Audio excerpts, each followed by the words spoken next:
নমস্কার বন্ধুরা, অন্নপূর্ণা ভান্ডার প্রকল্পে মুখ্যমন্ত্রী শুভেন্দুর বর্তমানে বড় ঘোষণা। বর্তমানে তিনি জানিয়ে দিয়েছেন আরও 30 লক্ষ উপভোক্তাকে তিনি অন্নপূর্ণা ভান্ডার প্রকল্পে টাকা দিবেন। এবার কেন তিনি এই বক্তব্য রেখেছেন, তার সাথে সেপ্টেম্বর মাসে অন্নপূর্ণা ভান্ডার প্রকল্পের টাকা কবে আপনাদের ব্যাঙ্ক অ্যাকাউন্টে আসবে এবং অন্নপূর্ণা ভান্ডার প্রকল্পে আরও 30 লক্ষ নতুন মহিলার অ্যাকাউন্টে টাকা পাঠালে তাহলে কি পুরনো উপভোক্তাদের অ্যাকাউন্টে টাকা ঢুকতে কোনো সমস্যা হবে, যাবতীয় বিষয়টাই আজকে আপনাদের সাথে এই ভিডিওর মাধ্যমে আলোচনা করব।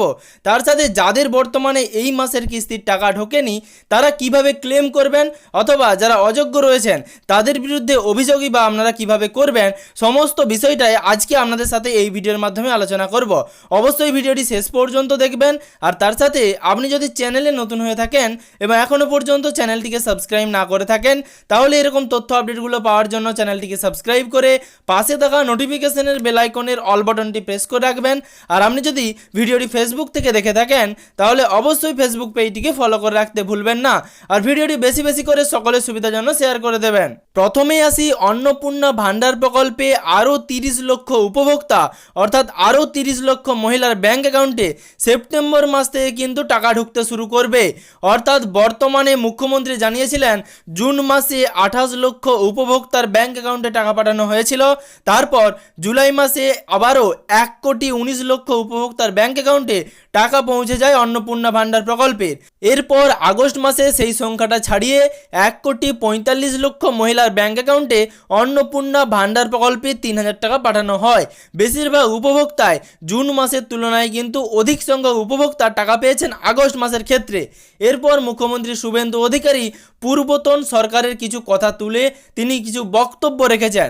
তিনি জানিয়েছেন এর আগের সরকার 2021 সালে টাকা পাঠানোর ব্যবস্থা করেন লক্ষ্মীর ভান্ডার প্রকল্পের। 500 টাকা দিতে সেই সরকারের সময় লেগেছিল 9 মাস এবং 2024 সাল পর্যন্ত সেই সরকার কিন্তু 500 টাকা করে দিয়ে গেছেন। এরপর লোকসভা ভোটের আগে সেই 500 টাকা বাড়িয়ে 1000 টাকা করা হয়েছিল। তারপর বিধানসভা ভোটের আগে অর্থাৎ 26-এর বিধানসভা ভোটের আগে সেই টাকা বাড়িয়ে অর্থাৎ সেই 1000 টাকা থেকে 1500 টাকা করা হয় এবং সেটাও শুধুমাত্র 2 মাসের জন্য দেওয়া হয়েছিল। মুখ্যমন্ত্রী শুভেন্দু জানিয়েছেন তার যে সরকার সেই সরকারের সময় বর্তমানে 106 দিন, যে কারণে বর্তমানে বিশেষ কিছু সময় তাদেরকে দেওয়া হয়নি।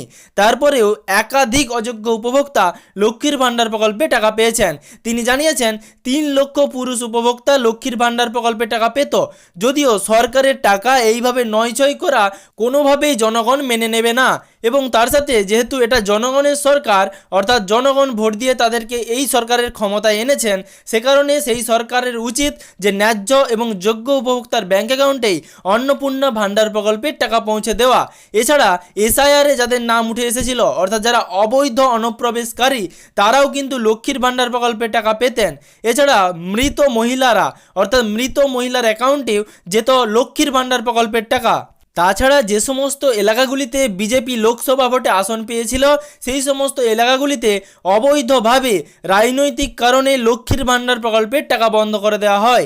মুখ্যমন্ত্রী শুভেন্দু সরাসরি জানিয়েছেন সেই সমস্ত টাকা বন্ধ হওয়া লক্ষ্মীর ভান্ডার প্রাপকদের আগে কিন্তু তাদের অগ্রাধিকার দেওয়া হবে, এরকমটাই তিনি জানিয়েছেন। এবং তার জন্য যদি আরও 20 থেকে 30 লক্ষ উপভোক্তাকে টাকা পাঠাতে হয় তাহলে কিন্তু তার ব্যবস্থাও তিনি করবেন। অর্থাৎ বর্তমানে 1,45 লক্ষ উপভোক্তা বা মহিলাকে অন্নপূর্ণা ভান্ডার প্রকল্পে টাকা পাঠানো হয়েছে। তিনি জানিয়েছেন আবেদনের সংখ্যা ছিল 1,80 লক্ষ, তবে জুলাই মাসের 10 তারিখ পর্যন্ত 1,60 লক্ষ আবেদনের মধ্যে 1,45 লক্ষ আবেদন অনুমতি দিয়ে আগস্ট মাসের 17 থেকে 20 তারিখের মধ্যে টাকা পাঠানো হয়েছে। এবার যাদের অ্যাকাউন্টে টাকা ঢুকলো না তারা বাকি রয়ে গেল 1,60 লক্ষের যে সমস্ত উপভোক্তার আবেদন বাতিল করা হয়েছে তারা, এবং বাকি 10ই জুলাইয়ের পর যারা আবেদন করেছেন অর্থাৎ বাকি আরও 20 লক্ষ উপভোক্তা, এদের মধ্যে কিন্তু আবারও ঝাড়াই বাছাই করা হবে এবং পুনরায় যাচাই বা ভেরিফিকেশন করা হবে। তারপরেও তাদেরকে বেছে নেওয়া হবে এবং তার সাথে যারা অবৈধভাবে রাজনৈতিক কারণে লক্ষ্মীর ভান্ডার প্রকল্পের সুবিধা থেকে বাদ গিয়েছিলেন তাদেরকেও অগ্রাধিকার দেওয়া হবে এবং আরও 20 থেকে 30 লক্ষের বেশি উপভোক্তা বা মহিলার অ্যাকাউন্টে সেপ্টেম্বর মাস থেকে টাকা পাঠানো হতে পারে। মুখ্যমন্ত্রী শুভেন্দু তারও ব্যবস্থা করবেন, এরকমটাই তিনি জানিয়েছেন। এবার সেপ্টেম্বর মাসে টাকা কবে আসবে, অর্থাৎ সেপ্টেম্বর মাসে আপনারা কবে টাকা পাবেন সেই সম্বন্ধে কি আপডেট রয়েছে আমি আপনাদের জানাই। বর্তমানে কোনো রকম অফিসিয়াল আপডেট নেই, তবে মুখ্যমন্ত্রী শুভেন্দু অধিকারী একটি সভায় বক্তব্য রাখতে গিয়ে জানিয়েছেন প্রত্যেক মাসের দ্বিতীয় সপ্তাহের মধ্যে অন্নপূর্ণা ভাণ্ডার প্রকল্পের টাকা প্রত্যেকটি যোগ্য মহিলার ব্যাংক অ্যাকাউন্টে পৌঁছে যাবে। তবে এবার অর্থাৎ আগস্ট মাসে এই যে কিস্তির টাকা, এর আগেই কিন্তু তিনি এরকম ঘোষণা করেছিলেন। তারপরেও দ্বিতীয় সপ্তাহ অতিক্রান্ত হওয়ার পর 17 থেকে 20 তারিখের মধ্যে অন্নপূর্ণা ভাণ্ডার প্রকল্পে টাকা পাঠানো হয়। তবে আমার কাছে বর্তমানে যে আপডেট রয়েছে, যেহেতু অন্নপূর্ণা ভাণ্ডার প্রকল্পের ফাইনাল লিস্ট এই আগস্ট মাসের মধ্যেই তৈরি হয়ে যাচ্ছে এবং আগামী 5 বছর অন্নপূর্ণা ভাণ্ডার প্রকল্পে কারা টাকা পাবেন কারা টাকা পাবেন না সেই লিস্টও যেহেতু প্রকাশ হয়ে যাবে, সেই কারণে সেপ্টেম্বর মাস থেকেই কিন্তু প্রত্যেক মাসের দ্বিতীয় সপ্তাহে অন্নপূর্ণা ভাণ্ডার প্রকল্পের টাকা প্রত্যেকটি অন্নপূর্ণা যোজনার উপভোক্তার ব্যাংক অ্যাকাউন্টে পৌঁছে যাবে, এরকমটাই আশা করা যাচ্ছে। অর্থাৎ জুন মাসে যেরকম টাকা ঢুকেছিল, জুলাই মাসে যেরকম টাকা ঢুকেছিল এবং আগস্ট মাসে অফিসিয়াল আপডেটের মাধ্যমে যেমন জানানো হয়েছিল 17 থেকে 20 তারিখের মধ্যে অন্নপূর্ণা ভাণ্ডার প্রকল্পের টাকা ঢুকবে, এবার কিন্তু পরবর্তী ক্ষেত্রে আর ওইভাবে টাকা পাঠানোর কাজ নাও হতে পারে। এবার থেকে অন্নপূর্ণা ভাণ্ডার প্রকল্পের টাকা প্রত্যেক মাসের দ্বিতীয় সপ্তাহের মধ্যে অর্থাৎ 7 থেকে 14 তারিখের মধ্যে আপনার অ্যাকাউন্টে ট্রান্সফার হয়ে যাবে, এরকমটাই আশা করা যায়। এবার ভবিষ্যতে যেরকম অফিসিয়াল আপডেট আসবে আমি আপনাদের ভিডিওর মাধ্যমে জানাতে থাকবো। তাই এরকম তথ্য আপডেটগুলো সবার আগে পাওয়ার জন্য চ্যানেলটিকে সাবস্ক্রাইব করে পাশে থাকা নোটিফিকেশনের বেল আইকনের অল বাটনটি প্রেস করে রাখবেন।